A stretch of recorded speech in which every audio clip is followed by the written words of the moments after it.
अगर आपसे कोई कहे कि आपको हंसना मना है क्योंकि आप रोने के लिए बने हैं, तो आपको कैसा लगेगा? ऐसी एक निचली बिरादरी कोरिया के गांव में बसती है जिन्हें रुदाली कहा जाता है।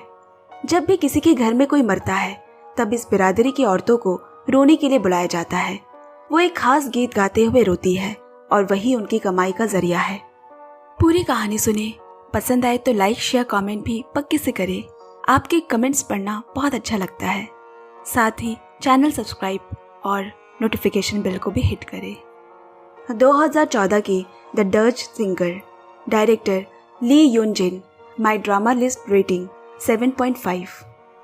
आज ऐसे ही उनकी बिरादरी की एक औरत येरिन किसी के यहाँ रोने गई है। साथ वो अपनी बेटी को भी ले गई है, मगर वो इतनी छोटी है कि अभी इन बातों से उसका कोई वास्ता नहीं।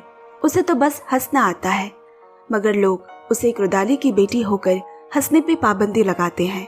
उसी दिन येरिन की माँ चल बसी, मगर अजीब बात है, सबके मरने पे रोने वाली आज गीत तो गुनगुना रही है, लेकिन अपनी माँ के मरने पे उसके आंसू नहीं बह रहे। और तभी बर्फ पड़ने लगी, मानो आंसू आंखों में ही ठंडी होकर बर्फ बन गई है। रोजाना सबके लिए रो रो कर उसके लिए रोना और दुख जाहिर करना एक बात नहीं रही। छोटी योंसी भी हैरानी से माँ को देख रही है। अब सालों बाद वो छोटी सी योंसी जवान हो गई है, मगर उसकी एक आदत नहीं बदली, मुस्कुराने की। आज उसकी माँ उसे एक अंतिम संस्कार पे लाई है, क्योंकि अब उसे भी तो काम करना है। माँ का हाथ बटाना होगा, उसे भी अर्थी के पीछे पीछे चलते हुए रोना होगा। वो यंसी को जबरदस्ती अपने साथ ले जा रही है। वहीं से थोड़ी दूर कहीं एक जमींदारी घराने में जश्न हो रहा है, क्योंकि उनके कुल के इकलौते बेटे क्योंग ने प्रधान मंडली की परीक्षा पास कर ली है। क्योंग अपनी माँ के साथ बैठा है। अपने सौतेले भाई यून को भी साथ बैठने को कहता है। उन दोनों के पिता तो एक है पर माँ अलग। यून की माँ एक जिसांग यानी तवाइफ है, जिसकी वजह से उसे पूरी जिंदगी सर झुकाकर चलना पड़ा है। क्योंग की माँ लेडियो कभी भी यून और उसकी जिसांग माँ दोहा को नीचा दिखाने से बाज नहीं आती। आज भी उसने दोहा को दावत पे तो बुलाया है, मगर मेहमान की तरह नहीं, गाना गाने के लिए। यही तो एक जिसांग का काम है, गाना गाकर नाच कर महफिल जमाना। तभी योंसी अपनी माँ से पीछा छुड़ाने के लिए भागती हुई वहां पहुंची। पीछे पीछे उसकी माँ और उसके पीछे पूरी अंतिम संस्कार की टोली। अब एक जश्न के माहौल से किसी की अर्थी का गुजरना अशुभ माना जाता है। लेडियो अड़ गई और उसने एक और जिसांग हवांग को तुरंत गाना शुरू करने को कहा, मगर दोहा को ये उचित नहीं लगा और उसके मना करने पे लेडियो ने उसे एक थप्पड़ जड़ दिया। इतनी ही औकात है दोहा की उसके सामने। यून को बुरा लगते हुए भी वो कुछ कह नहीं सका। उसकी स्थिति कुछ ऐसी है कि ना वो अपने पिता और भाई की तरह ऊंचे घराने की गिनती में आता है और ना ही उसे अपनी माँ की नीची जाति स्वीकार है। वो बीच में झूल रहा है। उस दिन के खत्म होते होते योंसी की माँ येरिन को एक और हताशा का सामना करना पड़ा, जब पूरे सफर में खांसते हुए उसके मुंह से खून निकल आया और वैद्य जी ने उसकी बची खुची उम्मीद भी खत्म कर दी। उसे कैंसर है, ज्यादा से ज्यादा 1 महीना है उसके पास। कुछ देर बाद योंसी जब घर वापस आई, उसने माँ को किसी से उसकी शादी की बात करते सुना, इस बात से बेखबर कि उसकी माँ बीमार है। योंसी के पास इस शादी से बचने का एक ही तरीका है। अगले दिन सुबह सुबह वो घर छोड़कर भाग गई। अब रास्ते में उसे समझ नहीं आ रहा कि वो कहाँ जाए। तभी उसे एक जगह कुछ लड़कियों की भीड़ दिखी। वहां जाकर देखा तो कोई इश्तिहार टंगी है। लिखा है, राज्य में जिसांग का चुनाव हो रहा है। 12 से 17 साल की लड़कियां इसमें हिस्सा ले सकती है। उन्हें खाने और रहने की सुविधा भी मिलेगी। योंसी तो बहुत खुश हो गई। उसकी तो मानो सारी परेशानियों का हल मिल गया। मगर इससे पहले कि वो उस जगह का नाम पढ़ पाती, यून ने आकर वो इश्तिहार का कागज फाड़ दिया, क्योंकि उसे अपनी माँ की वजह से जिसांग शब्द से भी नफरत है। अमीर और अय्याश लोगों के लिए एक और जिसांग भर्ती ली जा रही है, ताकि उसके जैसे नाजायज बच्चे पैदा किए जाए। उसके पीछे भागते हुए योंसी आई और उस इश्तिहार को लौटाने को कहा। यून बोला, तुम्हें मालूम भी है जिसांग बनने का मतलब क्या होता है? तुम्हें आदमियों के साथ उठना बैठना पड़ेगा, उन्हें शराब पिलानी पड़ेगी। कितना नीच काम है ये। योंसी बोली, तो उसमें बुराई क्या है? किसी का दिल नहीं दुखा रहे, कहीं चोरी तो नहीं कर रहे।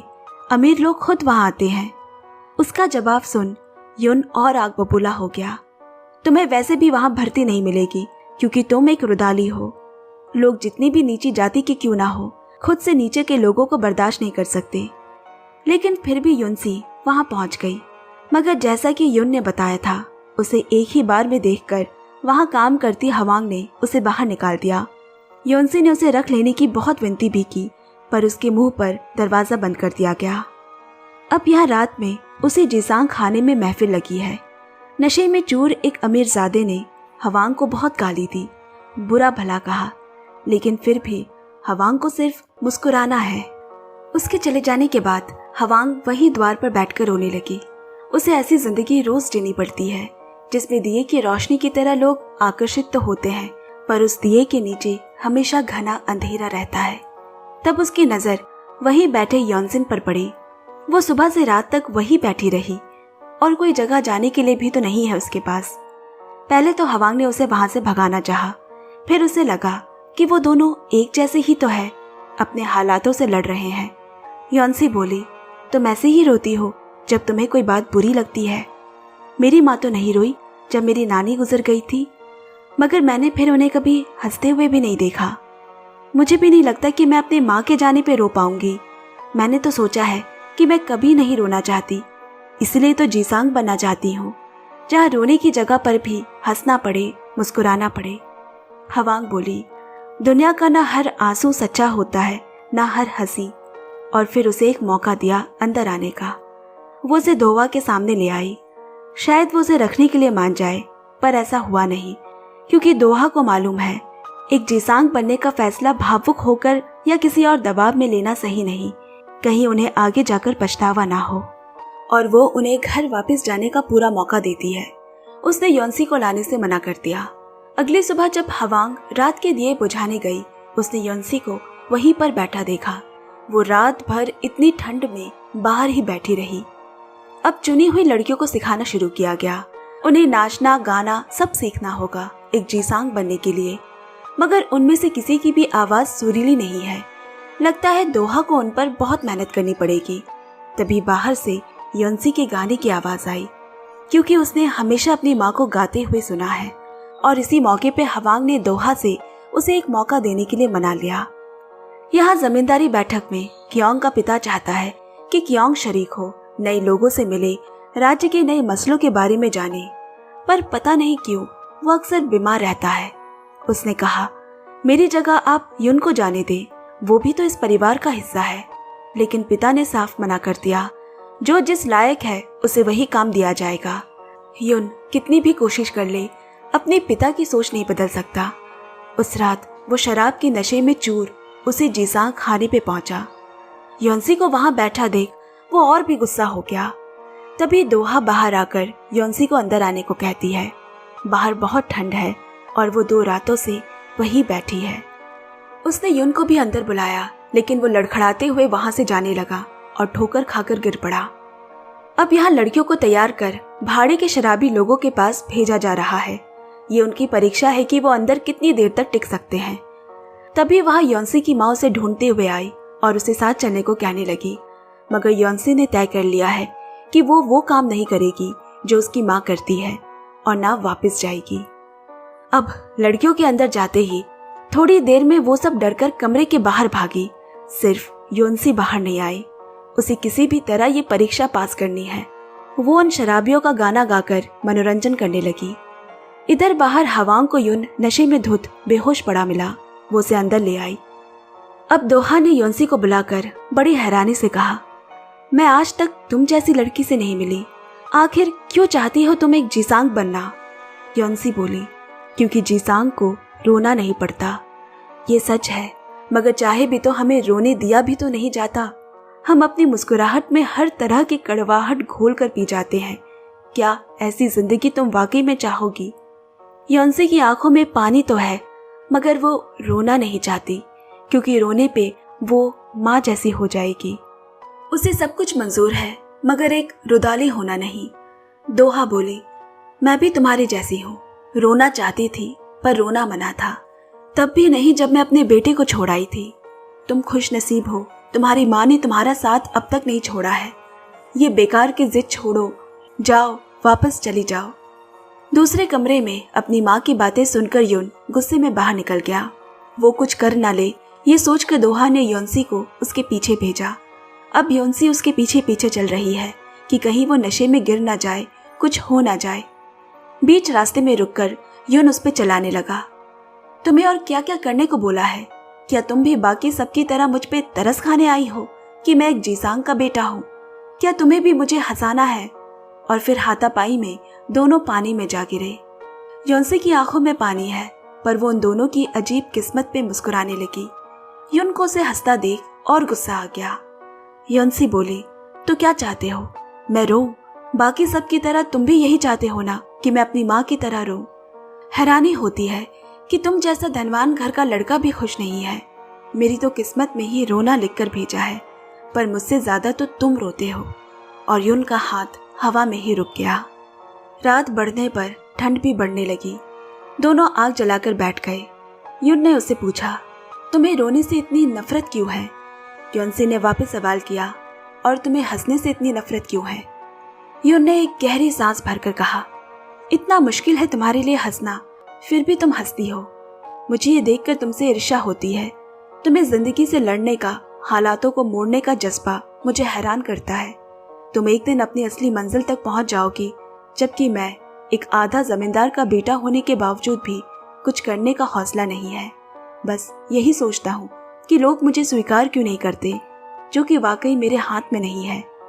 योनसी बोली, तुम भी एक दिन अपना रास्ता ढूंढ लोगे। उस रात जब वो घर आया तो पता चला कि उसका बड़ा भाई यानी जमींदार परिवार का चिराग कियोंग अब नहीं रहा। लंबी बीमारी के बाद वो चल बसा। पिता ने उसे अंतिम संस्कार की पूरी जिम्मेदारी दी और कहा, 5 दिन चलने वाले इस संस्कार में उन्हें सबसे अच्छी रोने वाली रुदाली चाहिए। अब यहाँ योनसी भी अपने घर पहुंची, पर माँ वहाँ नहीं है, क्योंकि उसकी माँ को युन के भाई कियोंग की मौत पे रोने के लिए बुलाया गया है। उसकी माँ को बीमारी की हालत में भी आना पड़ा, क्योंकि गांव में और 4 लोगों का अंतिम संस्कार हो रहा है। बाकी सारे रुदाली वहीं गए हुए हैं। येरिन को बार बार खांसता हुआ देख लेडी ओ बोली, इसकी बेटी को लाया जाए, वो भी तो यही काम करेगी। और योनसी को जबरदस्ती वहां लाया गया। उसे रोने के लिए कहा जा रहा है, पर वो कह रही है, मैं रुदाली नहीं हूँ, मैं रोना नहीं चाहती। ऐसा लगता है उसके सबसे बड़े बुरे सपने से सामना हो रहा है। वहां युन भी मौजूद है, पर उसने भी मुंह फेर लिया। अब योनसी को एक गोदाम में बंद कर दिया गया, भूखे प्यासे रखा गया, जब तक कि वो रोने के लिए तैयार नहीं हो जाती। अब ये एक बहुत बड़ी समस्या जमींदार परिवार के सामने आ खड़ी हुई है। अगर रुदाली ठीक से रोएगी नहीं तो उनके मरे बेटे को स्वर्ग नसीब नहीं होगा। पिता ने युन से कहा, इस घर के 300 साल से चले आ रहे वंशानुगत परंपरा का अंत हुआ है। तुम्हें अंतिम संस्कार का कार्यभार सौंपा गया है, तुम्हें ही उस लड़की को रुलाना होगा। अब युन को योनसी के पास जाना ही पड़ा। वो बोला, इतने सालों बाद आज जाकर मेरे परिवार की नजर मुझ पर पड़ी है। आज पहली बार मेरे पिता ने मुझसे कुछ मांगा है। तुम्हें एक बार, बस एक बार मेरे लिए रोना होगा, फिर मैं तुम्हें यहाँ से जाने दे दूंगा। योनसी बोली, जब खुद की मजबूरी याद आई तो मेरी भूल गए। वो उस पर अपनी बेबसी का जोर आजमाने लगा। योनसिन बोली, तुम कहते थे तुम्हें मेरी हिम्मत से हंसी पे रोष होता है क्योंकि तुम नहीं हंस सकते। क्या इसीलिए आज तुम चाहते हो कि मैं रोऊं? तुम जैसे ढोंगी इंसान मैंने आज तक नहीं देखा। मौका आते ही तुम बदल गए। मेरी इकलौती ताकत, मेरी हंसी को छीनने आए हो। युन को मालूम है कि वो सही नहीं कर रहा, पर वो भी मजबूर है। उसे यही एक मौका दिख रहा है अपनी हालात को सुधारने का। वो चुपचाप चला गया। अगली सुबह युन ने अपने पिता और सौतेली माँ को ये कहते सुना, कियोंग के जाने के बाद हम युन को अपना उत्तराधिकारी बना ले। इतने बेवकूफ थोड़ी है, उसे अपना काम करने दो। हम 5 दिन बाद परिवार के बड़ों को इकट्ठा कर परिवार के ही किसी को गोद ले लेंगे और उसे अपना अगला वारिस चुनेंगे। ये सुनकर युन को खुद पर हंसी आ गई। वो क्या करने की कोशिश कर रहा था? वो क्या साबित करना चाहता था सबके सामने? ये लोग तो उसके कभी थे ही नहीं। वो ही इनका बनने की कोशिश करता रहा और जो अपनी थी उसकी माँ को अपने से दूर करता रहा। अब यहाँ जब गांव के एक बुजुर्ग ने योनसिन की हालत सुनी, वो उसे मिलने आया और बोला, क्यों जिद करती हो? क्यों अपनी तकदीर से लड़ती हो? क्या तुम्हें मालूम है तुम्हारी माँ भी किसी समय तुम्हारी तरह थी, उससे अब रुदाली नहीं बनना था। वो भी गई थी भागकर जिसांग बनने, पर वहाँ भी उसे शांति नहीं मिली। जब उसे वहाँ की सच्चाई मालूम हुई, वो वहाँ से भाग आई। कुछ समय बाद तुम्हारे बाबा से शादी हुई, पर उनका साथ भी ज्यादा समय तक के लिए नहीं था, तो वो रुदाली तुम दोनों बहनों का पेट भरने के लिए बनी। उसने एक दिन मुझसे कहा था, मैं हंसी को बेचकर जिसांग तो बन जाऊंगी, लेकिन मेरी वजह से मेरे बच्चे रोएंगे, उनका सर लोगों के सामने हमेशा झुका रहेगा। इससे तो अच्छा है मैं रुदाली बन जाऊं, रोकर किसी मरने वाले परिवार का सहारा तो बनूंगी और मेरे बच्चे मेहनत की रोटी खाएंगे। इस सच से योनसी अभी तक अनजान थी। अगले दिन उसे सबके सामने लाया गया और कहा गया, अगर वो नहीं रोई तो उसकी बीमार माँ से ये काम करवाया जाएगा। काफी देर बाद योनसी बोली, क्या घर के बेटे के जाने पे आप में से कोई सच में दुखी भी है? क्योंकि दुख होने से ही तो इंसान रोता है, किसी और के रोने से आपका मन का दर्द हल्का नहीं हो सकता। आप बड़े घर के लोग भी बड़े अजीब हो, चाहते हो कि आपका दर्द किसी और की आंखों से बहे, ये भी भला मुमकिन है कभी? मुझे आपके मरे बेटे पे तरस आता है कि उसके हिस्से में असली आंसू भी नहीं। इसीलिए मैं आज उसके लिए रोऊंगी, और रोऊंगी उस इंसान के लिए जिसे किसी ने गौर नहीं किया, पर आज उसे लगता है कि उसे वो पहचान मिलेगी। उसका इशारा युन की तरफ है। और फिर युनसी ऐसी रोई जैसे कोई कभी ना रोया हो, क्योंकि वो सिर्फ अपने लिए नहीं रो रही, अपनी माँ के लिए, क्योंग के लिए, युन के लिए। उसकी आवाज में इतना दर्द है कि वहां बैठे लोग हैरान रह गए। जो लड़की हमेशा हंसना चाहती थी, आज वो रो रही है। सिर्फ आंखों से नहीं, उसका रोम रोम रो रहा है। अब क्योंग को शमशान घाट की तरफ ले जाया जाएगा। जमींदार परिवार को बड़ा गर्व है, क्योंकि कहते हैं कि रुदाली की आवाज स्वर्ग का दरवाजा खटखटाती है और उसके आंसू मरने वाले इंसान का रास्ता रोशन करती है। अंत में योनसी को घर जाने दिया गया, पर उसकी माँ उसका इंतजार करते हुए चल बसी। और पता है उसने अपनी छोटी बेटी को योनसी से क्या कहने को कहा, कि उसे कहना कभी मेरी तरह रुदाली ना बने, कि उसे मेरी तरह दूसरों के जनाजे पे रोना ना पड़े। वो जिंदगी भर माँ से इस बात के लिए लड़ती रही। योनसी बहुत रोई, क्योंकि उसकी माँ ने उसे रोने की हिम्मत दी है और कहा है कि वो कभी रुदाली नहीं बन सकती। यहाँ युन भी अपनी माँ दोहा के पास आ गया और इस बात को कबूला कि वो हमेशा खुद से नाराज रहा, कभी खुश नहीं रहा, क्योंकि उसकी असली खुशी उसके माँ के पास है, जिसके साथ वो रह नहीं पाया, जिसका वो बचपन में आने का इंतजार करता रहा। वो इसीलिए खुश नहीं था क्योंकि वो उन्हें अपना नहीं पाया। आज किसी ने उसे हिम्मत से भर दिया है। उसे लोगों की बातों से अब डर नहीं लगता। हमेशा रोने वाला युन आज मुस्कुरा रहा है। अगले दिन वो अपने भाई के अंतिम यात्रा को कंधा देने के लिए कतार में खड़ा है। जमींदार परिवार उसे ऐसा करने से रोकने लगे, क्योंकि इससे उनकी नाक कट जाएगी। बड़े लोग ऐसे छोटे काम नहीं करते। पर जब उसे अपने परिवार का हिस्सा उन लोगों ने कभी माना ही नहीं, तो फिर उन लोगों को क्यों शर्म आएगी? वो अपने भाई की अंतिम विदाई में शरीक होगा। इससे समाज कितनी भी बातें बनाए, उसे अब फर्क नहीं पड़ता। उसे अब जो सही लगता है वो वही करेगा। इधर अपनी माँ की अर्थी के साथ आ रही योनसी से उसके रास्ते में मुलाकात हुई। दोनों ने एक दूसरे को देखा। उन्होंने एक दूसरे को रोना और हंसना सिखाया है। दोनों अपने अपने रास्ते चल दिए। इसी के साथ ये कहानी यही समाप्त हुई। अब विदाई लेती हूँ। नई कहानी सुनाने फिर आऊंगी। तब तक इस वीडियो को ढेर सारा प्यार देते रहिएगा। Bye bye, love you.